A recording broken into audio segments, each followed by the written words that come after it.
I had to really spend some time working with the scripture this week because while the version I just read talks about you have to love Jesus more, in most translations it says you have to hate your family, you have to hate your wife, hate your husband, your children, your siblings, in order to follow me.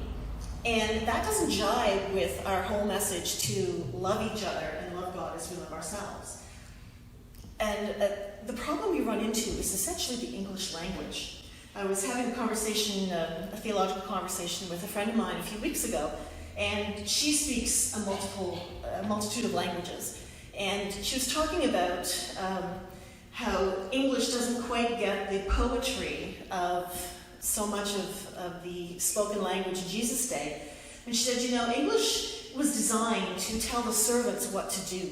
It wasn't designed to be poetic and excite people and get them talking. So it's really difficult to take concepts from another language and put into ours because the translation doesn't work.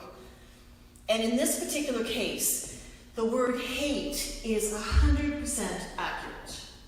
However, what hate in the culture of honor and shame that the Israelites lived in meant was to turn your back on someone. That you wouldn't hate them, you still had agape for them, you still had love for them, you still wanted good things for them, but you didn't live for them. You didn't choose them above all else. And we were having a conversation in the choir just before we got here. I was telling you a quick story about my 14-year-old. And prior to that, we were talking about how there's a point in time in a parent's life where everything they do is about their child. And then the child grows up. And then suddenly, where all this time is that they thought they were going to have back, they don't have back anymore because other things start to happen in their lives. And that's how we make our choices. There's always something going on. Society's always telling us, do more, spend more, be more. You're not good enough. You don't get the message. You're not keeping up with the Joneses. You're not doing what we need you to do to be a compliant little bit. And the gospel is 100% opposite that.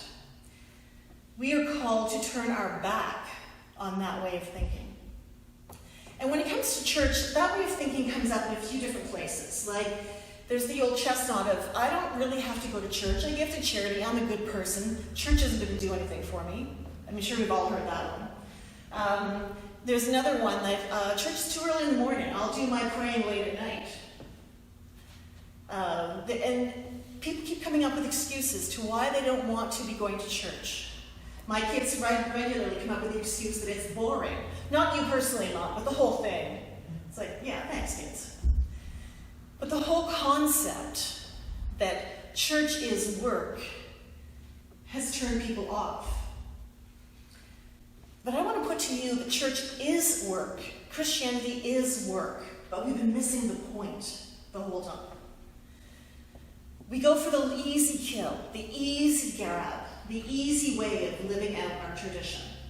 In North America, no one is telling us what we cannot do as far as worshiping communities go. So it's pretty easy to go and celebrate our holidays. Christmas, we've got the time off, everybody does. Easter, we've got the time off, everybody does. All the stores are geared to our food, all the merchants are geared to making stuff that we think we need.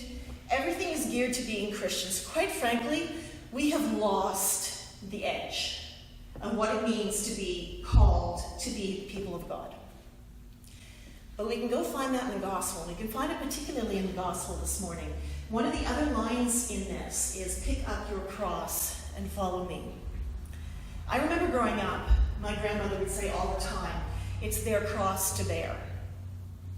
And my grandmother loved her dearly, but there wasn't a gray cloud she wouldn't bring into her room if she could have a choice. Everything was negative. Everything was, I don't know. It was so frustrating because she wouldn't engage in anything. But someone had a bad marriage situation. Well, that's their cross to bear. I mean, how many people have heard that you've made your bed, lie in it? That mentality of, it's a punishment. So go with it. You have no choice. Cancer has been called another cross to bear. But that wasn't the thing. That was not what Jesus was meaning at that time. That's not what Luke was writing at that time. We often read cross back through the resurrection of what the cross meant with relationship to Jesus. But we need to get before that, and before people even went to Jerusalem. Cross in the time of Jesus was a political death. When you were politically active, this was how the Roman government got rid of you. The Jews did not have any political ability to execute people. In fact, it was totally against their religion to involve execution of others. The Romans are what did it. So to pick up your cross was a political action. You were risking death because you picked a cause. By choice, you picked a cause that you wanted to see through, that you felt passionately about enough that you were willing to risk death. That's what pick up your cross means. And we see it today in a lot of places. This young woman who just sailed across the Atlantic, her cross is the environment. The children who were victims of gun violence in Florida last year, their cross is gun violence. This is not something that just happened to them. It's something they willingly went in to choose to carry forward. And look at the response of people who call themselves Christian. I mean, would Jesus accept that? The negative comments, I don't know how many are familiar with that, but the absolute horrible things being said to these young people who have chosen to pick up their cross and make a difference in the world. That is what we are called to do as Christians. If we think being a Christian is only about being nice, showing up on Sunday morning, dressed in the right clothes, attend the right dinners, pray the right prayers, don't have to think about it past 11 o'clock on Sunday morning, you've missed the point. There's absolutely no reason to be here if that's what is understood to be Christian. Christianity is about challenging the status quo. It's about living a different way. And I'm going to bring it into the 21st century because it's really easy to kind of get in the mind frame of the first century where people could actually physically get out of their communities, walk to Jerusalem behind a living Jesus, and then who knows what was going to happen after that.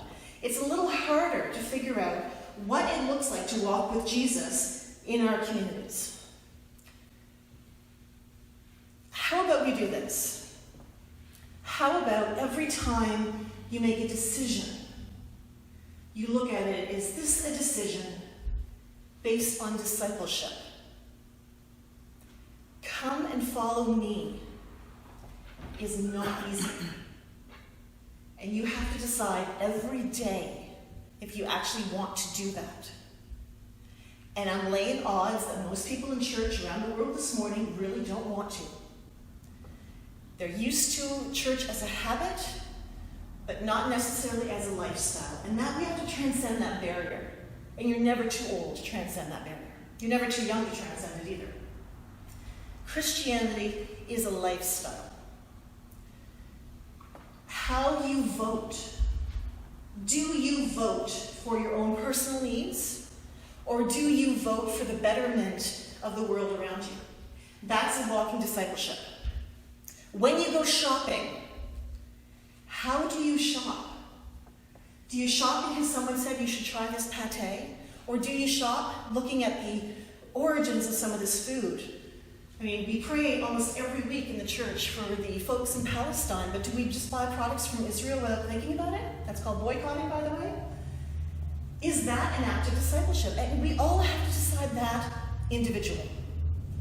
Is that an action that we want to make? When we see a need in our society, is this an opportunity for discipleship? Is this something where I can spend my resources, my time, my money, my talent? Is this something that is discipleship? And all of us should take the time to just make a list, a running list of the choices that we make. Have I been displaying discipleship?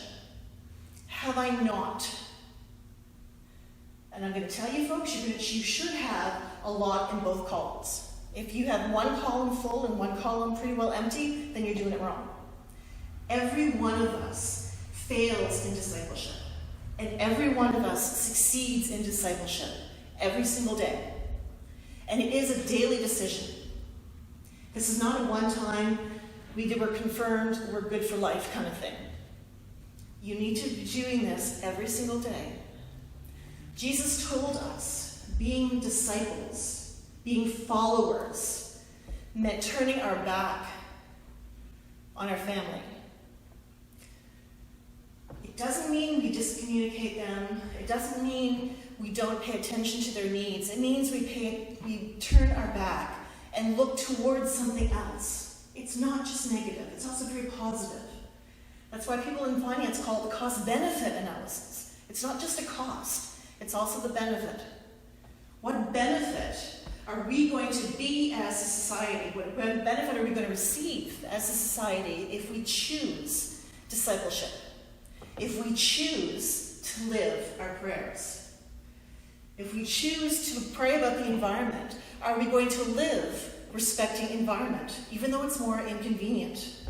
Are we going to make that choice? And some people can and some people can't. But you have that choice to decide. Are we going to choose to prioritize children? Are you going to or not? You can choose to give money, you can choose in your vote, you can choose in your financial spending. All of these are always options for you. This is how in the 21st century we can demonstrate discipleship. But we have to choose. We have to pick up our cross. We get to choose what the cross is. Don't pick up too many crosses because it's going to be too heavy. Other people will grab what you've left behind. But are we going to choose to be the followers Christ asked us to be? Because remember, the ultimate goal isn't some glory land in heaven. The ultimate goal is changing society so everybody gets to benefit, not just a few. Capitalism and patriarchy have been designed for all of our resources to go up to the top. Jesus Christ has designed a society where all the resources get shared by people on the bottom, and that everybody is equal. But it won't happen if everybody doesn't do their thing. And you can do it without having to follow someone on a road to Jerusalem. You can do it starting the moment you get up out of these church pews and decide how you're going to make your next choice, what it's going to be, what food you're going to eat, what clothes you're going to wear, what products you're going to have in your house. Are you going to keep possessions or pass them along? All of these are choices, and these choices can bring you closer to living the life that Jesus has called us all to be. Christianity is really simple. It's not easy, but it's pretty basic. We are called a people to change the world, not just accept the status quo and think we can't do anything. We have the power that God has given us, but we have to exercise it.